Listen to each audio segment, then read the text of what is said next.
No mais recente episódio do A Casa é Sua Podcast, tivemos uma conversa transformadora com Fernando Talaia, empresário, mentor e criador da Fórmula Empresarial. Fernando compartilhou sua visão clara sobre como empresários podem sair do operacional e transformar suas empresas em negócios lucrativos, organizados e escaláveis. Fernando ajuda empresários que sentem-se sobrecarregados, inseguros e presos à rotina. Segundo ele, a maioria dos donos de negócios são grandes técnicos do que fazem, mas não foram preparados para gerir pessoas e processos. O episódio também abordou temas como liderança visionária, branding, recrutamento estratégico e a importância de um modelo de gestão enxuto e eficiente para se vender mais. Se você sente que está apagando incêndio todo dia, não é falta de esforço, é falta de método, afirmou Fernando em um dos momentos mais marcantes do episódio, deixando claro que o sucesso empresarial não depende apenas de talento ou sorte, mas de estratégia, clareza e execução. Para quem busca mais que inspiração, mas também ferramentas práticas para crescer com propósito, esse episódio é imperdível. Fernando Talaia, eu vou te fazer aquela pergunta que todo empresário e empreendedor quer fazer. O que fazer para uma empresa dar certo, para ela dar mais lucro, para ela prosperar, para ela crescer, para ela evoluir? Essa pergunta é a pergunta de $1 milhão, né? Ou mais.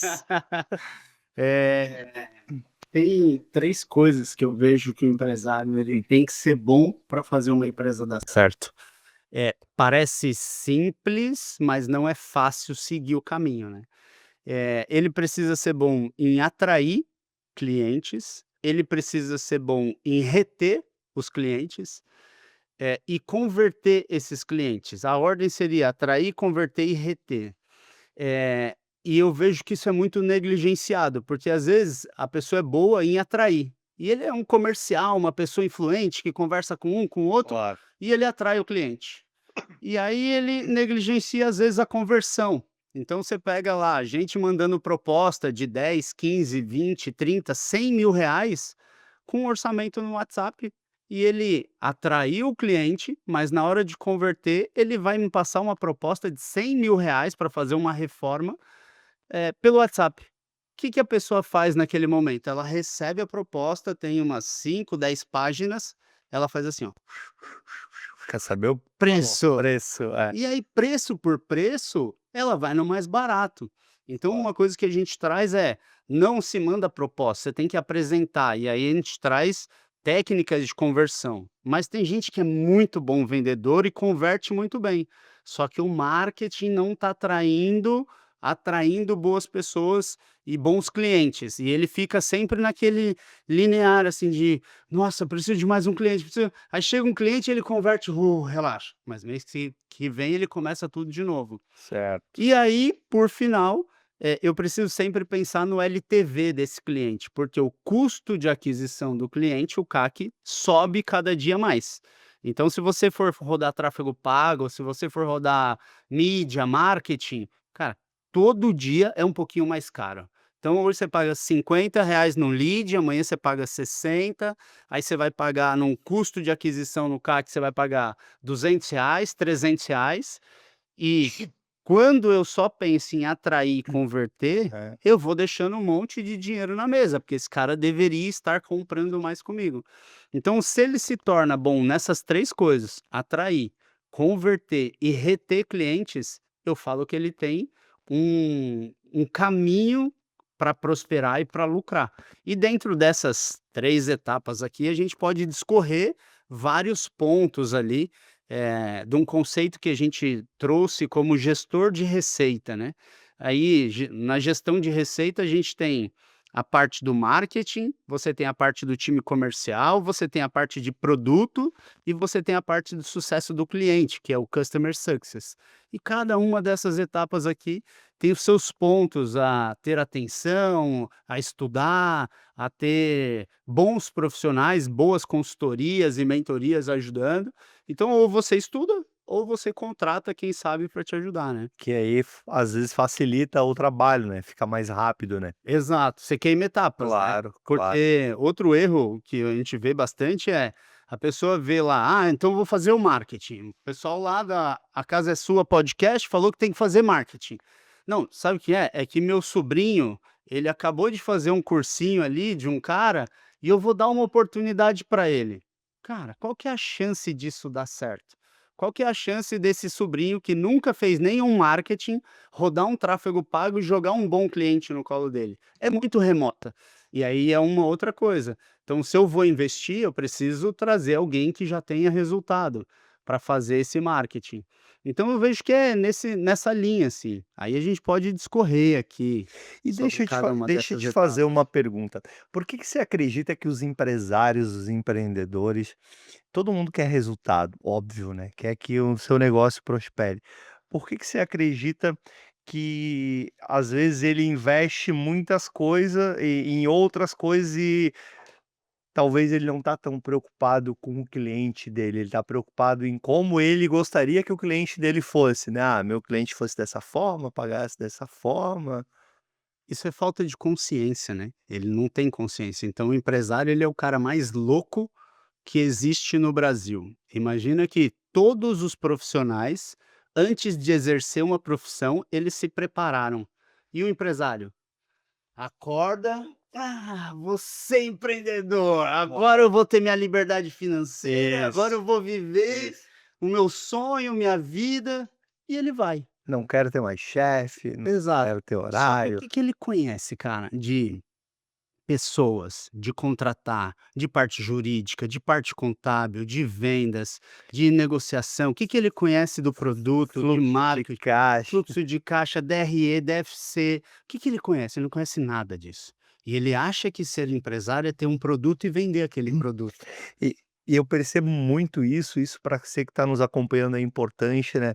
A pessoa, às vezes, ela entende de uma das áreas do negócio, né. "Ah, eu sou um bom vendedor num negócio, eu vou criar um negócio desse. Ah, eu sou um bom administrador, gestor desse negócio, eu vejo que é lucrativo, eu vou montar um negócio desse". É possível essa pessoa fazer o que que ela precisa para fazer, se ela tem conhecimento em apenas partes do negócio, né. Ou ela estuda, né, e se Sim, capacita, ou ela traz boas pessoas para perto dela, para ajudar nesse formato.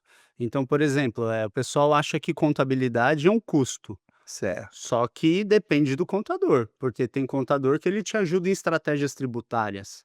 Então eu tenho que ter essa consciência. Só que o contador, geralmente, ele não é proativo. Você que tem que ir atrás dele. Só que tem gente que está no Simples Nacional pagando alíquota de 16, 18% hoje, que se fosse para um presumido ia pagar 12%, 13%. Então ia ter uma redução de 4, 5 pontos aí Que de viraria imposto. lucro líquido, né, Lucro líquido, porque o exatamente. imposto é lucro líquido. Exato. Então ela pode reinvestir, ela pode guardar, ela pode fazer o que ela quiser. Só que ela acha que: "Não, eu já sei, eu sou bom nisso aqui, eu vou seguir só nesse caminho". Então esse é um grande erro, que é o que a gente chama de arrogância, né. Ele arroga não precisar de ajuda. Concordo. E aí: "Ah, Eu não, sei não de preci tudo, eu sei de eu tudo". sou melhor em tudo, ninguém faz melhor do que eu. Ah, e aí até um medo da pessoa Uhum. levantar a mão e falar que não é bom em tudo, porque não, porque eu sou empresário, se eles acharem que eu não sou bom, Isso.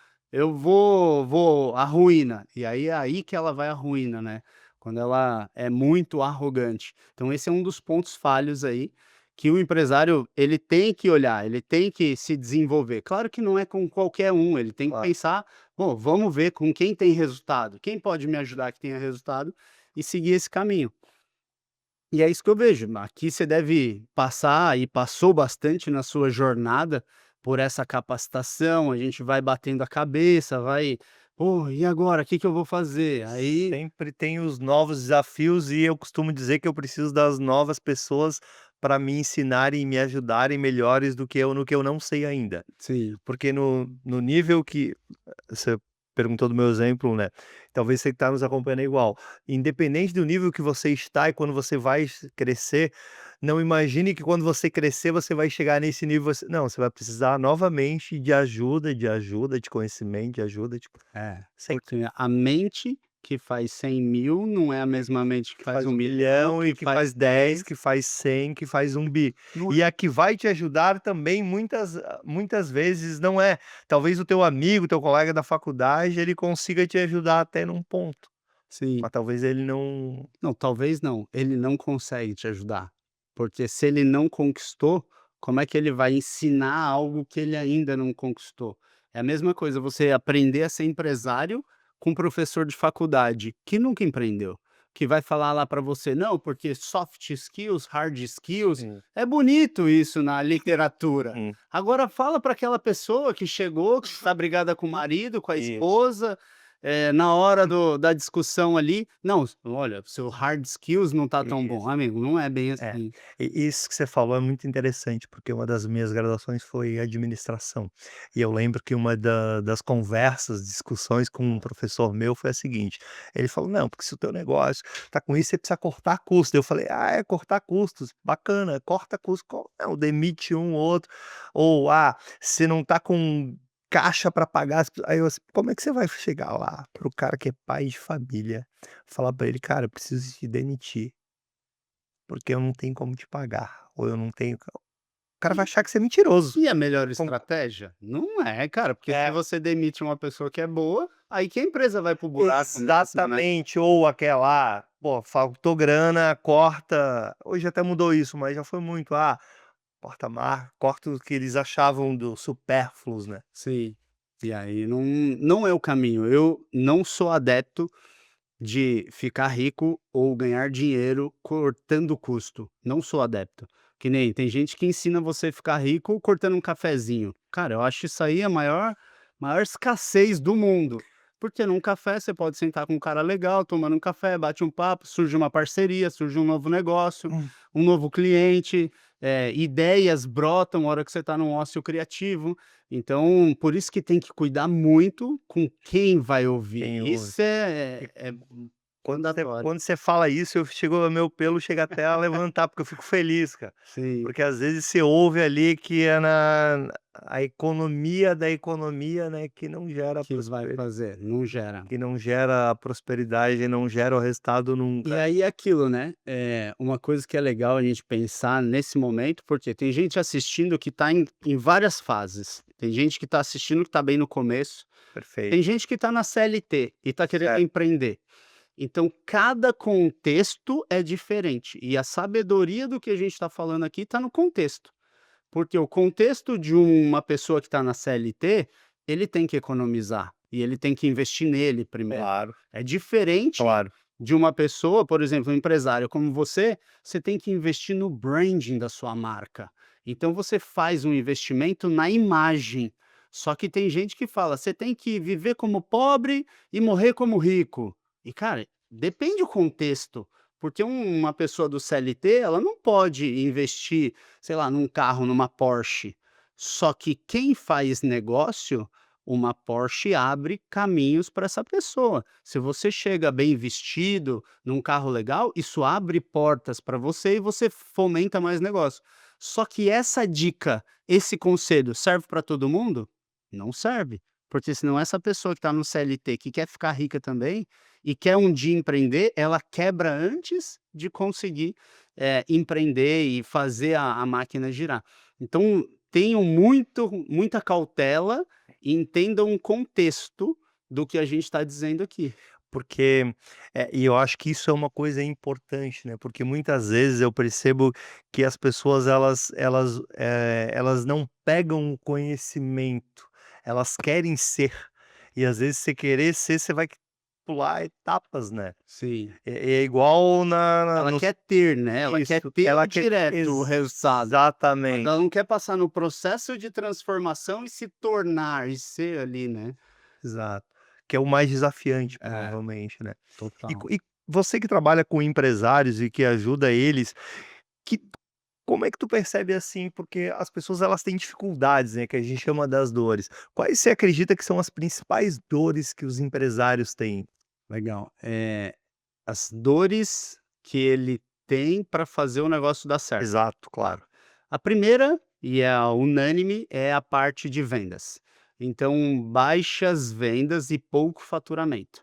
Isso destrói o fluxo de caixa, tem alguns que conseguem altos e baixos e fica naquela do tô rico, tô pobre, tô rico, tô pobre. E aí cada vez que cai, ela mata todo o lucro do mês passado para pagar as contas desse mês. Então, esse é unânime assim, é o problema de vendas. E vendas, ele é o coração da empresa. Você pode funcionar, se você não tiver gestão, você pode funcionar se você não tiver liderança, você pode funcionar se você não tiver marketing, se a sua logística estiver ruim, tudo isso você pode funcionar, se você estiver vendendo. Agora, se você parar de vender, todo o seu ecossistema, o seu corpo, o seu coração parou de bater, ninguém mais sobrevive. Então, o primeiro ponto que o pequeno e médio empresário ele busca é vendas. Aí depois ele vem com outros problemas que eu vejo que o segundo mais forte é estar preso no operacional. Ele tá lá trabalhando 10, 12, 14 horas por dia, sobrecarregado, estressado, porque é uma pessoa controladora, não sabe contratar, não sabe treinar um time e ele tá sempre tendo que fazer tudo, então ele paga a conta, ele vai no mercado fazer compras, para a empresa, porque ele fica economizando R$ 10, R$ 15 no papel higiênico, ao invés dele estar pensando em como fazer a empresa crescer, ele tá querendo economizar R$ 10 numa compra, e isso destrói saúde e destrói família, além da empresa não prosperar. Porque se ele está fazendo a empresa funcionar, não tem ninguém tracionando ela para ela crescer. Então esse é um segundo problema muito grave, que é o saído operacional. Terceiro, posso continuar aqui? Claro, vamos lá. Posso continuar a lista? Depois, se você quiser, a gente pode dar algumas soluções, tá? Porque senão o pessoal fala assim: "Cara, sou eu aqui, ó". Exatamente. Você vai falar as dores e depois nós vamos repassar uma por uma e vamos buscar as soluções para elas. Legal, boa. Depois, o empresário ele tem um colapso da falta de mão de obra qualificada. Então, cada vez mais a geração Z quer trabalhar menos, eles se sentem sobrecarregados e o pessoal inventou uma indústria do processo trabalhista, né? Uhum. Então tá muito desafiador. E aí imagina assim, eu não me preparei para identificar, contratar e reter bons talentos. E eu não sei nem identificar. E eu contrato qualquer uma pessoa que chega até a minha empresa com um currículo, falando assim: "Ah, você me contrata? Pô, gostei dessa pessoa, meu santo bateu com dela". Cara, qual que é a chance de um santo bateu, essa pessoa performar bem ali? E aí tem aquilo que a gente estava falando, ela contrata o sobrinho para fazer o marketing, contrata, uma pessoa que não tem know-how, que não Hoje é para o marketing, né, há uns 10 anos atrás era para vendas, né, que é o coração, né. que é o coração. Ah, não sabe muito, você não tem lá uma vaga de vendedor, porque como se o Mas vendedor vendas, cara, ainda tem muito disso. En E aí a gente fala que, os comércios, eles não têm vendedores, eles têm tiradores de pedido.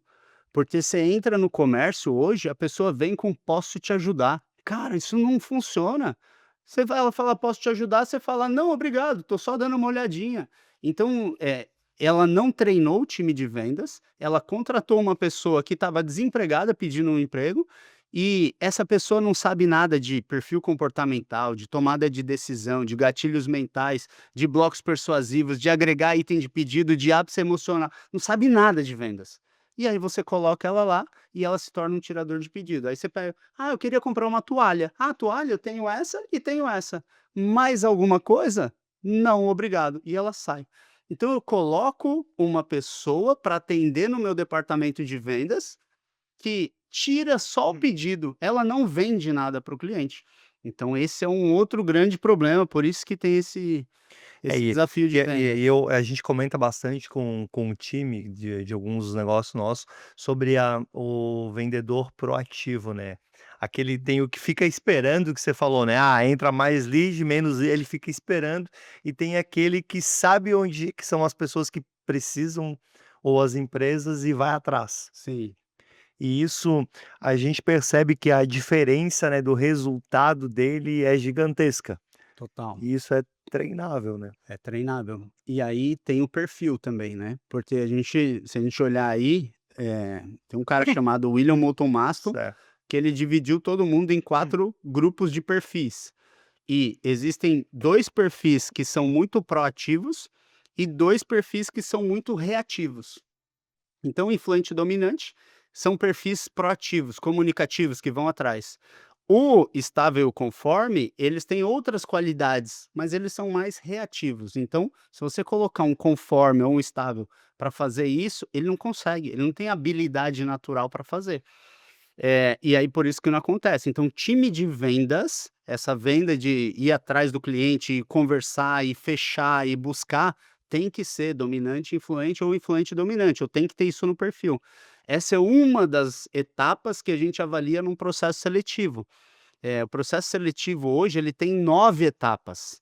O pessoal avalia só o currículo, que é o menos importante, e traz a pessoa para dentro.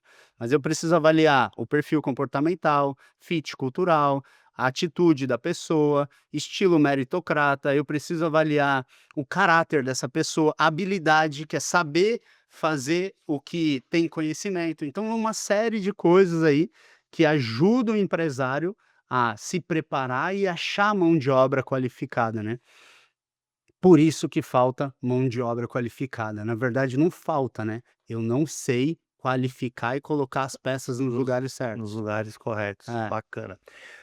Vocês já viram que a gente viu algumas dores dos empresários, né, depois a gente vai procurar soluções. E para que a gente possa ter esse podcast, né, que ele é gratuito, a gente precisa dos nossos patrocinadores. O mais importante aqui no A Casa é Sua, talvez a gente até criou uma nomenclatura, a gente chama de patrocinador cultural, que é a pessoa que doa o seu tempo, né, para trazer conhecimento e informação, que no caso é você, Fernando. Então a gente quer te agradecer muito. A gente vai deixar aqui o contato do Fernando, né, da empresa dele que trabalha com treinamento e ajuda as empresas a prosperarem. É muito bacana, se você não conhece ainda, a gente vai deixar o contato, vale a pena, eu tenho certeza que alguém que está nos assistindo isso pode fazer muita diferença, às vezes a gente tem vergonha, a gente tem que ter vergonha de não ter um resultado bacana, mas nunca de pedir ajuda, né, então, eu acho que isso vale muito, muito a pena. sim. E é uma pessoa qualificada para poder fazer isso. E o nosso outro patrocinador é a Carol Group, né, que vocês já conhecem, que são as 4 empresas, Carol Cortinas, que é especialista em cortinas, persianas, papel de parede, Carol Decor, que é especialista em móveis soltos, tapetes, quadros, Carol Imóveis, né, com imóveis, e a Carol Reveste, que é uma importadora de pisos vinílicos. A gente também quer agradecer muito a eles, que onde nós gravamos os podcasts, inclusive, são espaços deles, né, a gente vai deixar também aqui o contato. E a Inovar com Contabilidade, que inclusive é a contabilidade da Carol Group. Muito obrigado aí para os 2 patrocinadores e principalmente para você, Fernando. Te agradece muito, porque a gente sabe que nada é mais importante do que o tempo. Esse tempo aqui que você está doando para nós, ele não vai voltar mais. Sim. Então, muito, muito obrigado. E a gente falou das dores, né? Agora vamos falar das soluções das dores. Eu anotei algumas delas aqui, vendas, né, faturamento. O que fazer se eu tô com dificuldade de venda, você comentou no naquele que oscila, que eu acho que é normal, um mês vende bem, outro mês não vende bem, outro mês vende bem. Tem técnica, tem alguma dica? É claro que a gente não vai conseguir resolver o problema do mundo aqui, né, mas Sim, gostaria de ver contigo se você tem alguma dica para poder melhorar isso, para resolver isso. legal. A primeira coisa que a gente tem que desconstruir é uma mentalidade que a culpa ou a responsabilidade disso de coisas externas. Então eu vejo algumas pessoas chegarem e falar: "Ah, mas é que meu negócio é sazonal, tem sazonalidade". E aí eu falo: "Sazonalidade, desculpa a palavra, mas é o cacete. Eu não posso viver refém do que o mercado tá, do que a crise tá". Então a gente tem que trazer essa responsabilidade para o empresário. Porque se eu não trouxer, eu posso dar todas as técnicas que tem de vendas aqui, mas vai chegar lá o fevereiro, ele vai falar: "Ah, não, é o carnaval. Ah, o final de ano é porque é o final de ano. Ah, a Páscoa é porque é a Páscoa". Então, cara, a primeira coisa que a gente precisa falar é: independente do mês, das circunstâncias, eu tenho que aplicar para fazer dar certo. Depois que a pessoa tem o empresário tem essa mentalidade, ele fala: "Cara, eu vou fazer dar certo de qualquer jeito". Ele vai ter que entrar num conceito que a gente chama de gestão de receita.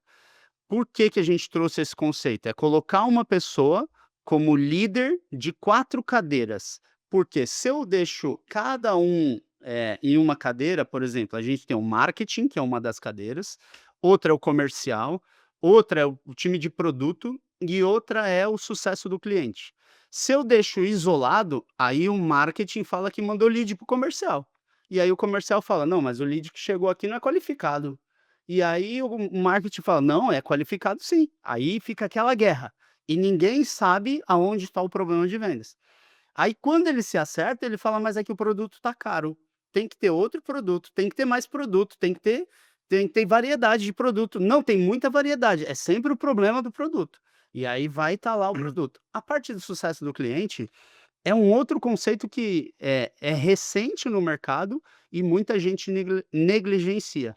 Então, quando eu coloco uma pessoa como gestor de receita, ele vai olhar para o marketing e vai falar: "Deixa eu ver se está chegando lead qualificado mesmo". No marketing, a gente tem o marketing de performance, que é aquele que eu invisto no anúncio e já espero o resultado imediato. Então, eu Certo. coloquei 1.000 hoje, eu quero que chegue 20 leads a R$ 50, e eu sei que eu tenho uma taxa de conversão de 10% desses leads, a um ticket médio de 5, 10 mil. Certo. Então eu paguei 1.000, vendi 20, opa, tive performance. Só que se eu vivo sempre nesse marketing, eu vivo em picos. Então, quando eu invisto dinheiro, eu faturo, quando eu paro de investir, eu desço. Quando eu invisto, eu faturo, quando eu paro de investir, eu desço. E aí a gente tem um marketing de branding, que é a construção de marca. Que aí, quando eu faço uma construção de marca da forma correta, eu torno a minha marca um objeto de desejo. As pessoas querem comprar. E aí eu paro de ter que ficar vendendo e o pessoal vai querer comprar. Por exemplo, uma Porsche da vida, Rolex, Sim. todas as marcas aí que o pessoal vai lá, uma calça da Prada. Por que que eles pagam R$ 10.000 numa calça da Prada e da Hering é a mesma calça e você não consegue vender muito por R$ 200, Certo. por causa da marca? Só que aqui a gente tem uma mentalidade, né, porque o de performance, eu invisto dinheiro e eu já vejo resultado imediato. E o branding eu não vejo imediato. E aí o empresário ele vai priorizar o quê? O de O performance. de performance, só que ele nunca constrói uma marca forte que vai dar, lucratividade para ele, porque o dinheiro ele está na imagem, e a imagem é construída através de marca. Então a primeira coisa que ele tem que fazer é isso, dividir parte da receita para branding, parte para performance. O marketing está dando certo e está chegando lead, agora é time comercial. Essa mesma pessoa olha para o time comercial, contrata as pessoas certas, nas posições certas, treina essas pessoas, porque time de vendas hoje não tem treinamento. Então eu coloco alguém que é um tirador de pedido, que não sabe nada de vendas, para vender, e ela vai lidar com o meu cliente, que é a pessoa mais importante para dentro da empresa. Aí, imagina uma pessoa totalmente despreparada, não vende bem, o cliente vai embora e eu acho que o problema é a minha empresa, e não é. É essa pessoa que está nessa posição do comercial. Feito essa parte de treinamento, de contratação, eu olho para produto também. Como é que Certo. está a minha esteira de produtos? Eu tenho mais produtos do mesmo ticket para ofertar para o meu cliente? E aí, como que está a minha escada de produto? Eu tenho tickets mais caros, mais altos para ofertar para o meu cliente, por quê? 80% dos clientes que recompram dentro da sua empresa, a segunda compra, a partir da segunda compra, ela é pelo menos 50% mais cara do que a primeira. Então ele comprou a primeira vez, a experiência dele foi boa e ele gostou. A chance de quando ele vier comprar, ele comprar um ticket mais caro é muito maior. Porque ele já tem a confiança, né. Exato, aí ele pode aportar na empresa. Claro. Então, por exemplo, se eu chego aqui e falo: "Cara, eu quero experimentar uma cortina", e aí eu Certo. coloquei lá, pô, fui bem atendido, qualidade legal. Agora eu Legal. tô fazendo um prédio, cara, eu preciso de 38 cortinas, já sei com quem que eu vou comprar. Dificilmente você chega para fazer um pedido de 38 que não veio por indicação ou que você já não teve experiência de compra. E aí, uma coisa que eu preciso olhar é a esteira de produto e a escada de produto. Tenho isso muito bem estruturado, eu vou para a última etapa, que é o sucesso do cliente. Eh, o sucesso do cliente, geralmente, você faz com pesquisa de NPS, você faz com um time de customer success ligando para o cliente: "Oi, tudo bom? Como que foi sua experiência? Você gostou, não gostou? A gente pode te ajudar em mais alguma coisa?" E aí eu escuto o cliente, e aí ele vai falar assim para mim: "Cara, foi sensacional, a entrega, vocês cumpriram, até fiquei impressionado. Você gostou mesmo? Gostei." Agora é o momento dele indicar, e entra um programa de indicação com dupla premiação. Ele ganha por indicar e o indicado dele ganha também. Cara, quando eu monto isso aqui, fica uma máquina imbatível de vendas. Só que eu preciso ter uma pessoa que encabece tudo isso. Geralmente, quem que é no começo? O próprio empresário. Então, ele precisa entender de marketing, de comercial, Bom, de produto e de programa de indicação, de qualificação aqui. Só que, imagina, o cliente está satisfeito porque ele teve uma experiência legal, ele está comprando mais, ele indicou, o marketing está funcionando, o comercial está vendendo. Pronto, agora a máquina gira. Aí eu acabo com esse problema de vendas. Por isso que eu falei, é fácil resolver? Não é. Não é, porque não é fácil arrumar uma pessoa boa de marketing hoje. É fácil arrumar uma boa pessoa do comercial? Não é, você vai ter que treinar. claro. Ah, ter bons produtos? Também não é fácil. Hoje, produto é commodity. Qualquer produto hoje é commodity. Se você pegar, tem chegando da China, tem chegando de vários Todos lugares. os lugares. Então eu preciso pensar muito bem nesse produto. E aí eu preciso cuidar do meu cliente, porque um outro conceito que eu gosto de trazer é: ninguém fica rico, ou a porcentagem das pessoas que ficam ricas com a primeira venda do cliente é muito baixa, perto daquelas que ficam ricas com a segunda e demais compras dos clientes. Porque se o cliente na primeira vez ele compra a ticket mais baixo, cara, vai ser muito difícil, que eu acabei de pagar para trazer esse cliente, gastei o meu CAC em cima dele e ele está comprando. Então a minha margem de lucro já é baixa. Aonde que é o funil da riqueza que a gente diz? É aqui. É no Customer Success, que é o programa de indicação, e é na recompra, é no LTV desse cliente querendo comprar mais e indicando a empresa.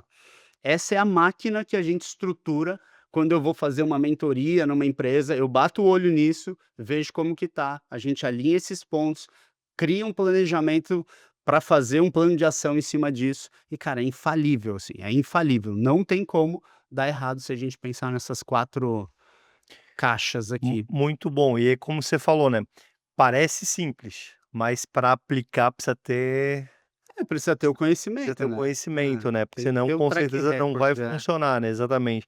é. E a gente falou também de uma outra dor que o empresário ele costuma ficar preso no operacional, né, tipo, sem a minha pessoa, sem eu, a minha empresa não funciona, né. Sim. Eu ouço muito essa frase. E é verdade, né, é verdade. Do jeito que tá hoje é verdade, se ele sair do É operacional não verdade, funciona. é verdade. É. Ninguém resolve nada, ninguém faz nada, né. E aí por que que isso acontece, né? Por alguns motivos. Inicialmente, porque ele está começando a empresa, ele está sozinho, está preso no Claro. operacional, beleza. Aí ele contratou 2 pessoas lá para ajudar ele, só que ele tem uma crença de escassez. E aí o que que ele faz? "Não, vou pagar R$ 1.600 para essa pessoa aqui para ela me ajudar". Cara, uma pessoa que você paga R$ 1.600, você acha que ela vai performar pouco ou muito? Qual que é a chance dessa pessoa entregar um excelente trabalho? Baixíssima. Então eu preciso mudar essa mentalidade que, se eu quero um bom resultado, se eu quero uma pessoa que me ajuda, eu vou ter que pagar mais, porque a pessoa que estudou, que se capacitou, ela vai querer ganhar mais. Então eu já aumento aquilo que eu posso de salário. Aí essa é a crença de escassez que mantém ele no operacional. Tem aquele empresário, que é o empresário que eu falo que é o preguiçoso. Ele fala assim: "Não, mas sabe o que é, Atalaia? É que eu vou ter que fazer um processo seletivo, contratar, vou ter que treinar, vou delegar para essa pessoa, ela vai fazer errado, eu vou ter que conferir, vou ter que eu refazer". Cara, se eu vou ter que refazer, eu já faço direto, então eu já deixo isso, nem vou contratar. E aí eu falo: "Parabéns, você vai morrer na operação da sua empresa".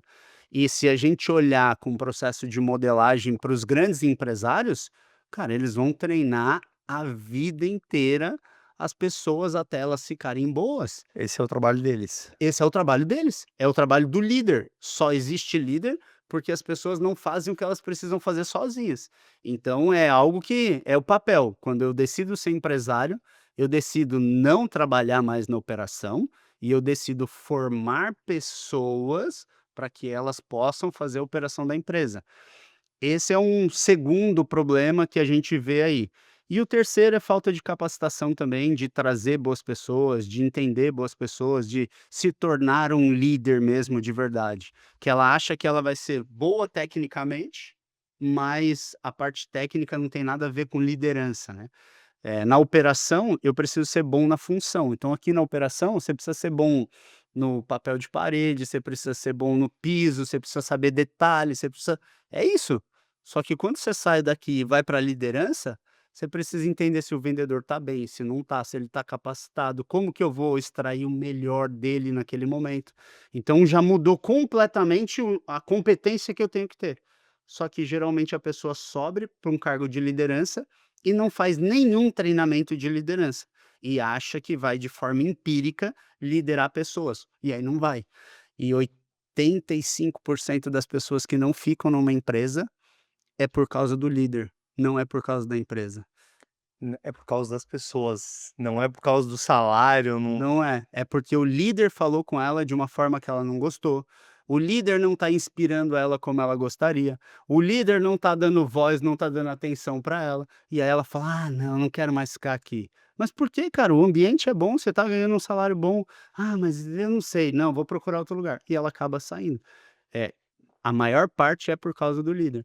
Então aqui, para resolver esse problema de saída operacional, é aprender a contratar, aprender a treinar e aprender a reter boas pessoas. E aí tem que aprender a demitir também. Demitir muito rápido. Se você vê que tem uma pessoa que está destruindo o clima organizacional da empresa, precisa resolver rápido. Não tem empresa que prospera rápido com um monte de gente remando contra o barco. Claro. E aí muitas vezes o empresário, ele fica com medo, né, ele fica refém, porque ele pensa: "Poxa, o meu vendedor talvez que está melhor performando, é o cara que está acabando com o meu clima organizacional", ou a minha parte da operação. Que dica que você dá numa situação dessa? Como é que você vê isso? Fora, fora. Porque se você tem 10 vendedores e você tem um estrela que está acabando com o clima, ele está fazendo a produtividade de 9 caírem. E quando você manda essa pessoa embora, 9 voltam a produzir. Time não pode ter estrela, você não pode cultivar ego dentro da empresa. A pessoa, eu consigo ver fácil uma pessoa que vai começar a dar problema, em qualquer nível hierárquico. É só você ver ela começar a falar assim: "Não, porque eu fiz tal coisa". Quando ela começa a trazer que eu fiz tal coisa, você fala: "Ih, essa pessoa vai dar problema". Pode ser sócio. Se o sócio começa: "Ah, não, porque eu, carrego a empresa nas costas, porque eu estou trabalhando demais". Opa, espera aí, vai começar a dar problema. Pode ser no cargo de liderança ou no cargo operacional. Então tem que cuidar. Aí você vai dar um feedback para a pessoa e vai querer resolver e querer trazer ela de volta. Se ela falar: "Não, mas eu bato minhas metas e eu entrego e", eu entendi, você faz tudo isso. Só que esse comportamento que você está tendo tá prejudicando o clima da empresa, e eu preciso que você mude. E aí você vai trazer ali um feedback e vai ver se ela responde ao feedback. Se ela responder ao feedback, mantém. Se você deu um, 2, 3 feedbacks e ela não respondeu, eu não fico. Eu não mantenho um vendedor que está destruindo o clima, porque daí para ela criar uma liderança paralela, Sim. começar a falar mal de você, falar mal da empresa, falar mal das outras pessoas, é muito rápido. E aí você pode perder todo um time por causa de uma pessoa. Por quê? Porque a gente é suscetível à comunicação que chega até a gente. Claro. E quem está mais perto do time? Você ou ela? Ela, que você está vendo as coisas da empresa, você está fazendo outros projetos. E ela está Claro. o dia inteiro ali, ó, comendo a mente dessas pessoas. Falando, vai no almoço, não, você viu? Olha lá, comprou tal carro, não tem dinheiro para aumentar nosso salário, mas está andando com tal carro. Ah, não, você viu tal coisa, a decisão? E aí isso chega uma hora que uma pessoa boa, ela vai ser contaminada. E aí eu preciso cortar isso rápido. Fernando, e como é que faz para identificar esse tipo de comportamento dos profissionais? Tipo: "Ah, eu faço", sabe, aquele que vai minando a equipe. Tem alguma técnica para isso, cara? Primeiro é estar atento aos sinais. Eu vejo que uma empresa e acho que tudo na vida, né, não acontece do nada. Uma empresa não quebra do nada, ela não para de vender do nada, ela não tem problemas financeiros do nada, ela vai dando sinais. E esse é um dos sinais que a gente vê que o time vai começar a dar problema. É muito importante identificar isso rápido, porque essa pessoa ela está mais tempo com o time do que você.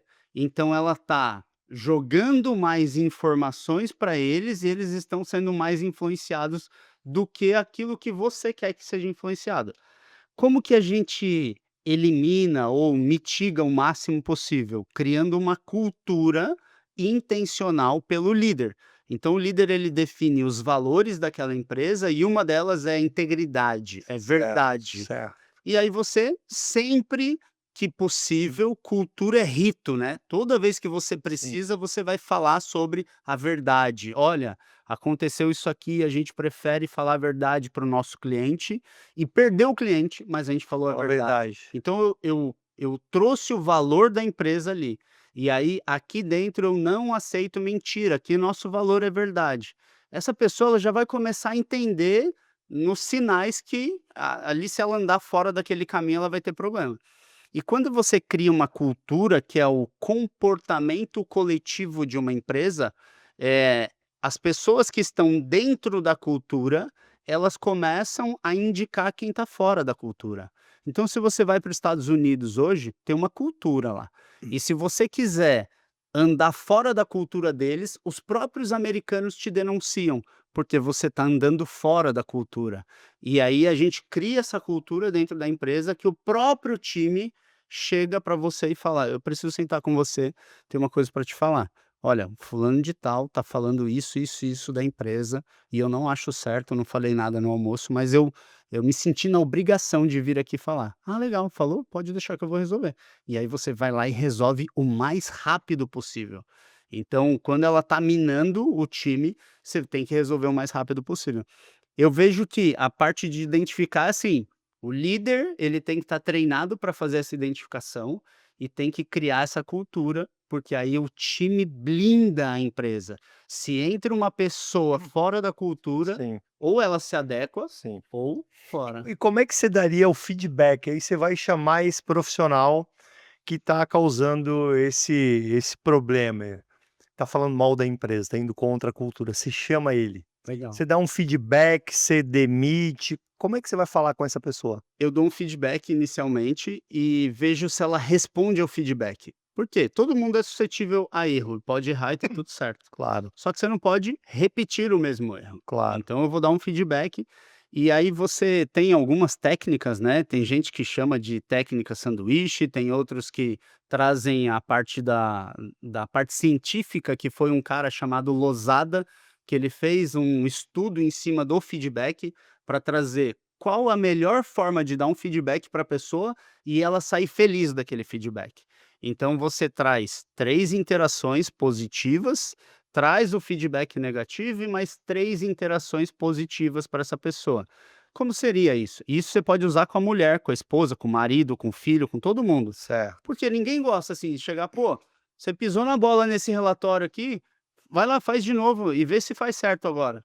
Essa pessoa ela vai voltar Vai chateada. armada, chateada e é capaz Sem dela dúvida. falar mal de você no almoço. Sem dúvida. Agora se você chega e fala assim, "Pô, João, você é um cara inteligente, você é um cara dedicado, eu vejo sua dedicação aqui dentro da empresa, só que esse relatório que você entregou, ele está fora dos padrões, isso pode gerar um prejuízo para dentro da nossa empresa.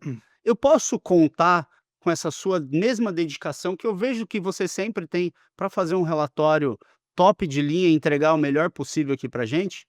Essa pessoa, ela vai como que ela vai receber isso? Muito melhor, fala: "Pô, pisei na bola, né. O cara veio, me, elogiou, reconheceu o que eu tenho de bom, e eu realmente pisei na bola nesse relatório". E ela tende a entregar um serviço muito melhor. Nesse caso da pessoa que está falando mal, é a mesma coisa.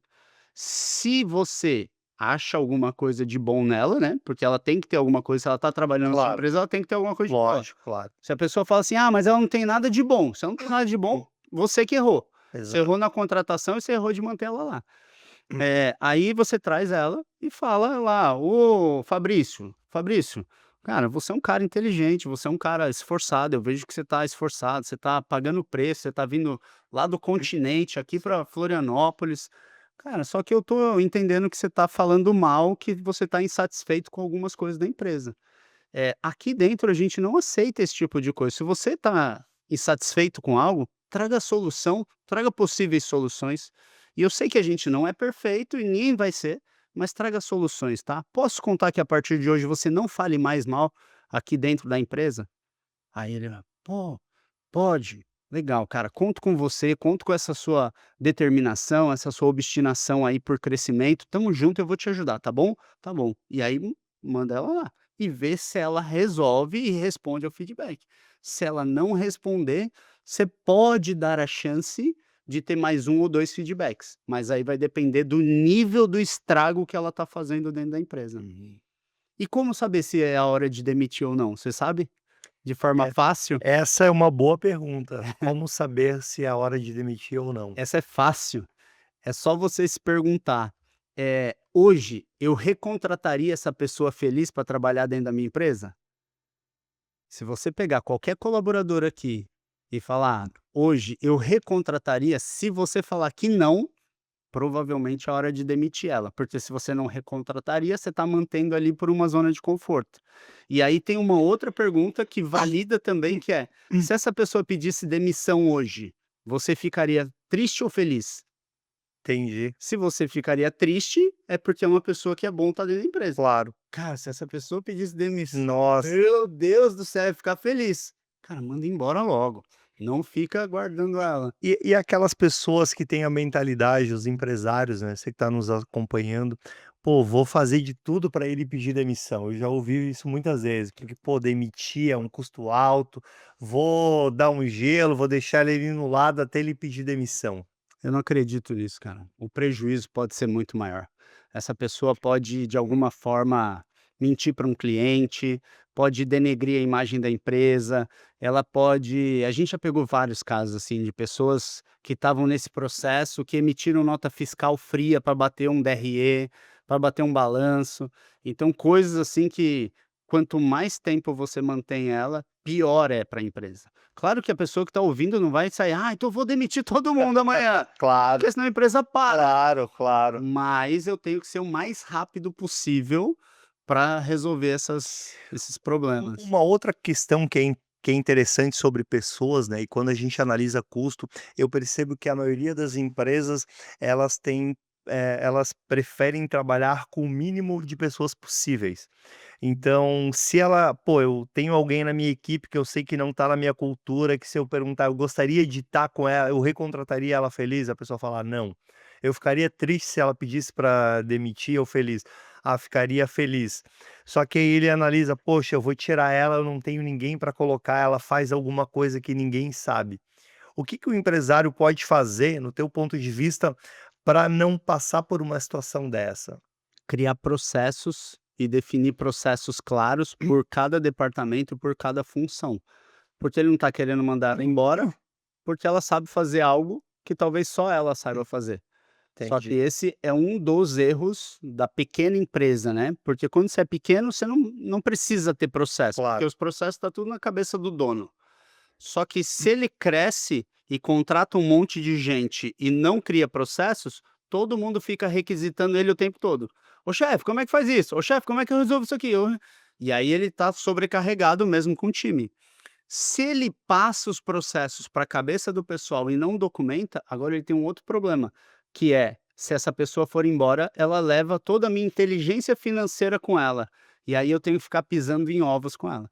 Qual que é o melhor? É tirar da minha cabeça e tirar da cabeça do colaborador e colocar um documento. Como é que eu emito uma nota fiscal? Tá aqui, acessa esse site, faz isso, faz isso, faz isso, coloca essa alíquota, isso certinho, pronto. Se ela pedir para sair ou quer sair, eu posso dar um feedback, ela não gostar, ela pede para sair. Legal, eu pego uma outra pessoa, tá aqui, ó. Essas são as rotinas do financeiro, esses são os processos, só segue isso aqui e vai me entregando diariamente o seu resultado. Acabou.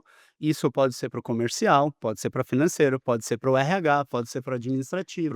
Para o operacional, para o produto, né. Total, então é criação de E processos. para criar esse processo, porque eu percebo que isso, talvez quem está nos acompanhando, né, ele vai pensar assim: "Poxa, eu tô no meio da Do empresa", caos. exatamente. Quem vai criar os processos? Tá. Quem cria os processos geralmente é quem faz eles. E aí você tem que se perguntar: como eu faria isso aqui pela última vez? Como que eu vou documentar algo que essa aqui é a última vez que eu vou fazer? E aí, nesse momento da criação do processo, essa atividade vai demorar um pouco mais, porque para ela documentar tudo vai demorar. Só que ela vai fazer isso uma única vez e depois dificilmente ela vai ter que revisitar aquele processo, só se mudar o site, se mudar a forma, se Claro, mudar o claro. script. Então, o que eu vejo é isso, quem faz o processo é quem executa. E ela tem que se questionar: como eu faria isso aqui pela última vez? Aí ela documentou aquilo, acabou. Por exemplo, hoje o nosso time comercial, a gente tem muito bem estruturado. Chega o lead, a gente tem um SDR que faz o Certo. pré-venda, qualificação, ele tem o script. Ele abre na tela assim, ele só tem que ser bom em ler. Então, quando a gente contrata um SDR, eu falo: treina esse script aqui, lê ele até ficar natural a sua leitura. Aí ela leu aquilo até ficar natural, eu já posso rampar ela na operação. O vendedor, que é o closer, a mesma coisa. Tem todos os scripts. Se o cliente tenta sair do nosso processo comercial, ela volta para a pergunta que ele precisa responder até ele fazer o spin selling, fazer todo o formato ali.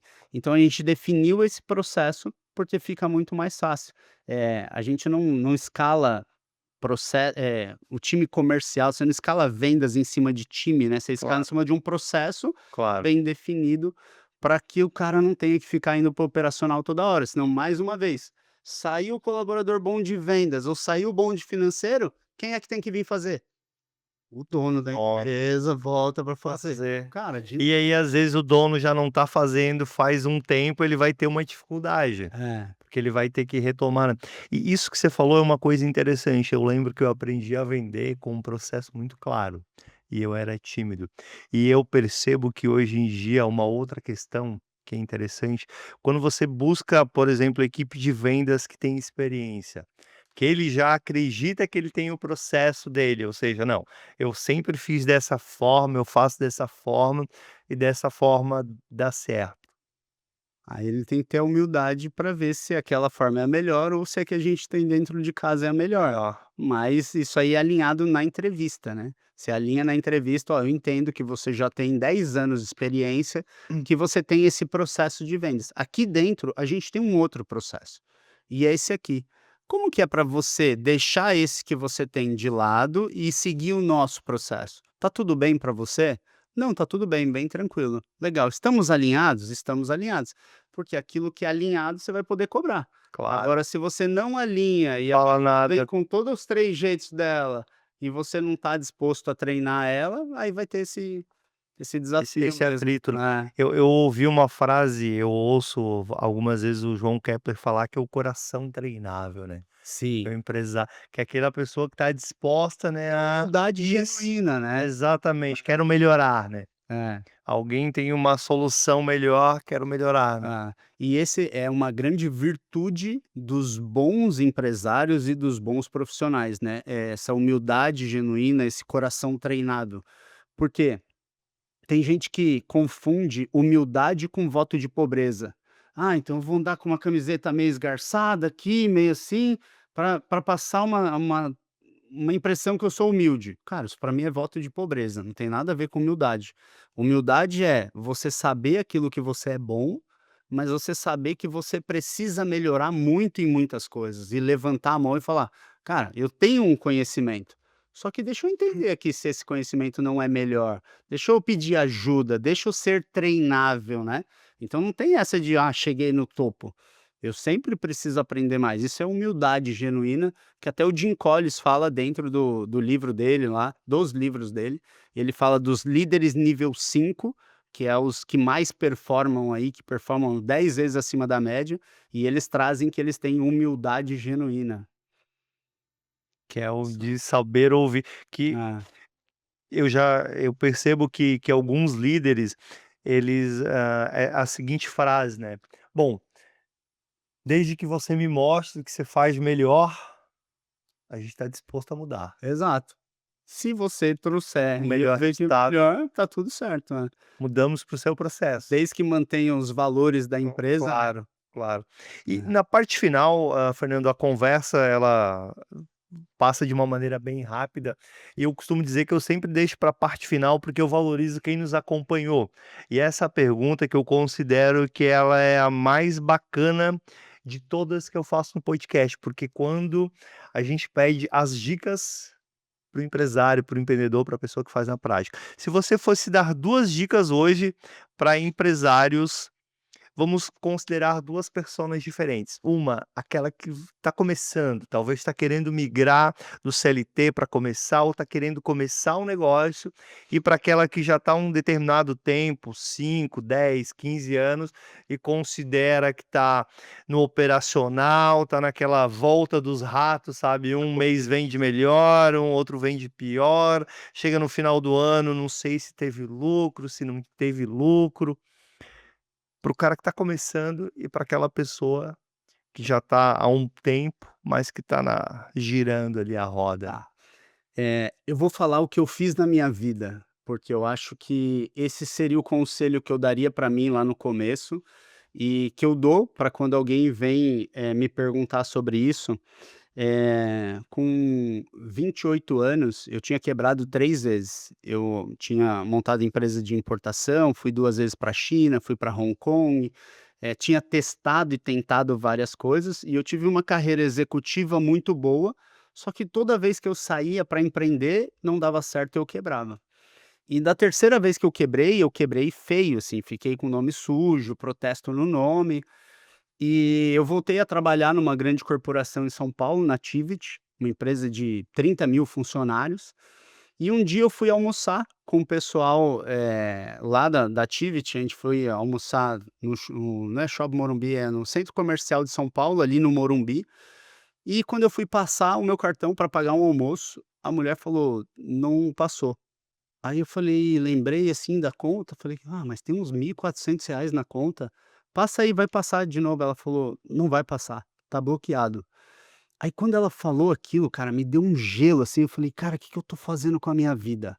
O que que eu tô fazendo com a minha vida? Eu tenho 30 anos, tô com o nome sujo, protestado, sozinho, solteiro". Eu perguntei, né, me questionei assim, em questão de uma fração de segundos, Rápido. eu falei: "Cara, e se eu tivesse com meu filho aqui, eu ia falar o quê para o meu filho? Ia falar: "Papai não tem dinheiro para pagar um almoço"? Se eu tivesse com a minha esposa aqui, ou a mulher da minha vida, ia falar o quê? "Seu marido é um M, um merda, que não tem um dinheiro para pagar um almoço pra gente".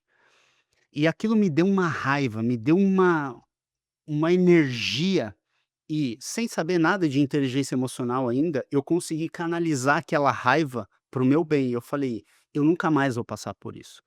E eu não sei o que os empresários de sucesso fazem, mas eu vou entrar na mente desses caras, eu vou estudar, eu vou consumir, eu vou estar do lado deles, eu vou pagar o preço necessário do sucesso e eu vou mudar esse jogo. Eu não sei quem anda com carro de 500.000, de 1.000.000 que eles fazem, mas eu vou fazer. E naquele dia eu decidi mudar e eu falei: "Eu conheço de ser um bom executivo, porque aqui dava sempre foi muito bom. Claro. Só que quando eu saía para empreender, sempre quebrava".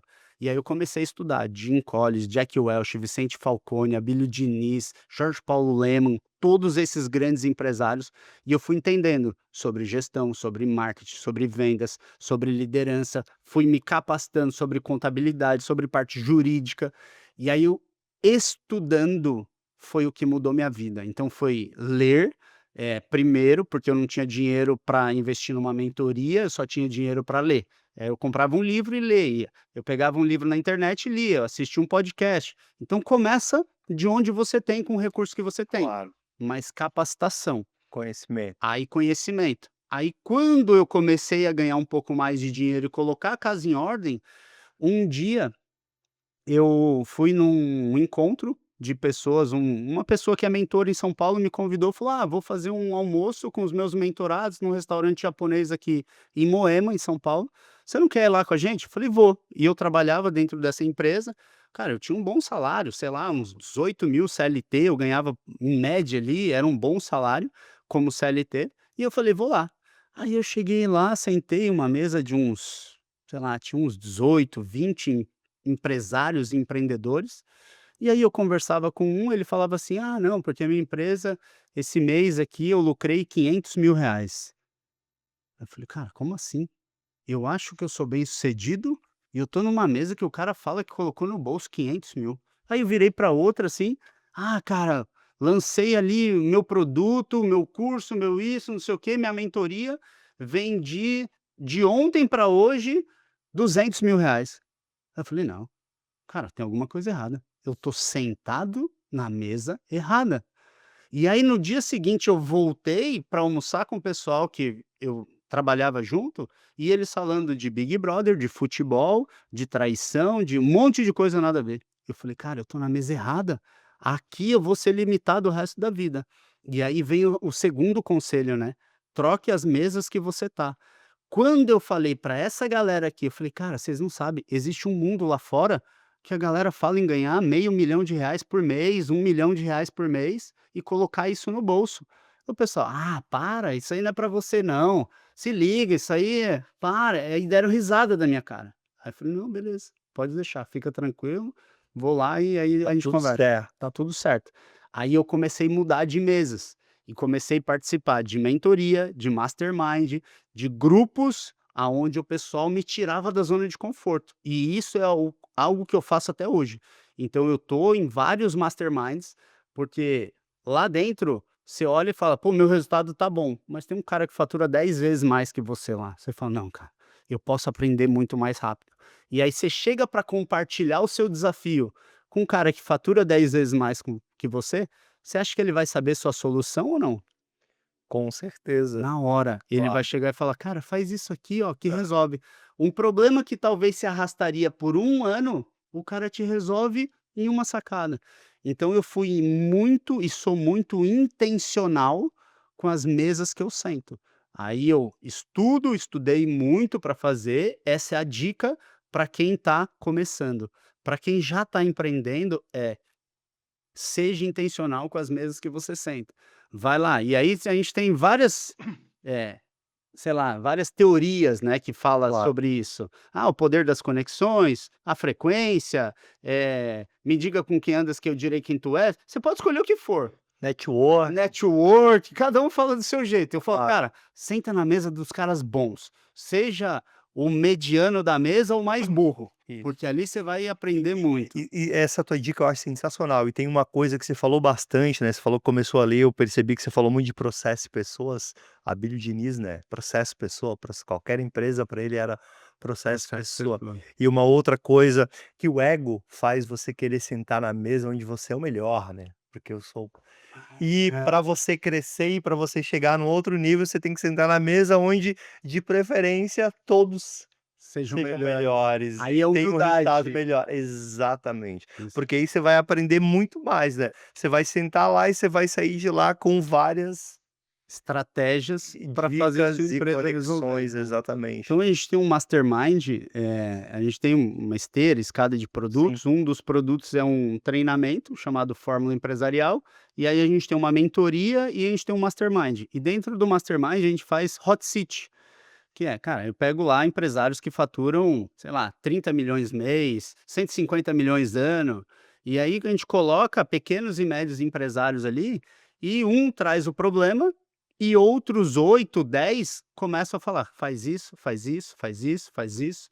É impossível não sair a solução para você resolver aquela barreira que você está vivendo naquele momento. claro. É humanamente impossível. Então isso acelera muito, dá muita atração no resultado. Então essa seria a dica para quem já está empreendendo. Não Que tá seja no seu super-homem, "Não, eu consigo sozinho". Tem uma crença que é ordinária, né, que a pessoa fala assim: "Não, mas eu tenho uma empresa há 10 anos e eu construí ela até aqui sozinho, eu sei como fazer dar certo". Só que, cara, o mundo mudou, a forma de fazer marketing mudou, de vender, do consumidor, experiência, mudou tudo. E ele acha que aquela mentalidade lá da era industrial dele vai dar certo agora. E a gente vê muita gente penando por causa disso. com certeza. Bom, excelente as dicas. Foi um Legal. podcast muito bacana. A gente com certeza conseguiu agregar muito conhecimento. Te agradecer de novo aí pelo teu tempo. Esse é o tipo do conhecimento que você pode ver e rever. E se você está começando e talvez não consiga ainda sentar hoje na mesa que você gostaria, mas com certeza você consegue sentar numa outra mesa que vai te gerar mais conhecimento, que talvez não vai falar de Big Brother, de futebol, de política, falar mal dos outros, E fofoca. se não for falar de mesa, Cara, não esteja com ninguém, esteja assistindo um podcast como esse. É como Exatamente. se você tivesse sentado numa mesa diferente. Então, pô, tô no carro, vou ficar ouvindo rádio ou vou ouvir um podcast legal? Cara, eu coloco um podcast, eu coloco um livro digital lá para ficar ouvindo. É consumir conteúdo e colocar em E prática. hoje em dia, né, tá muito mais fácil, né, Fernando, tá muito Ah, mais fácil, né. Sei lá, 10, 15, 20 anos atrás, você tinha que era mais difícil você saber e ter acesso a quem realmente fazia diferença, quem ah. tinha resultado, né. Isso é bom e é ruim, né? Porque é bom porque tá fácil o acesso. Claro, Segundo, tá fácil para todo mundo, então tá todo mundo se capacitando. A concorrência, ela vai se capacitando também, então tá claro, ficando mais difícil o mercado, claro. estão se profissionalizando. Então e o duro é que quando é de graça, a pessoa não valoriza. O investimento dela, quando ela paga uma mentoria, um Isso, mastermind, é um balizador de comprometimento. Ela fala: "Cara, eu paguei isso aqui, eu vou ter que preciso consumir, eu vou ter que consumir. fazer". E é incrível, né, que as pessoas inclusive elas falam isso, né. É? "Ah, como eu paguei", esse é um ditado infelizmente certo no Brasil, né. É. "Ah, como eu paguei", né. Cara, dá alguma coisa de graça para alguém, você vai ver que ela não valoriza. Eu já dei treinamento para pessoa e ela ou não vai, ou vai e fica assim: "Ah, tá, não sei o quê". Quem paga vai: "Cara, nossa, animal, pô, que legal isso", e consome. Então infelizmente é isso, mas aquele que tá com vontade e não tem condições ainda, cara, não falta conhecimento disponível no mundo hoje. Sem dúvida, muito. Ainda mais com IA, né, que a gente nem entrou nessa parte, mas IA hoje Com certeza responde muita coisa, né, a é. IA responde muita coisa. Então, novamente agradecer aqui, tenho certeza que vocês que nos acompanharam tiveram muito conhecimento e coisas para você colocar em prática, né, já amanhã, no dia depois que você está nos assistindo. Obrigado, Exatamente. Fernando. Eu que agradeço o convite, estamos junto aí, Obrigado, prazerzaço em participar aqui, o que eu puder contribuir, estou à disposição. obrigado.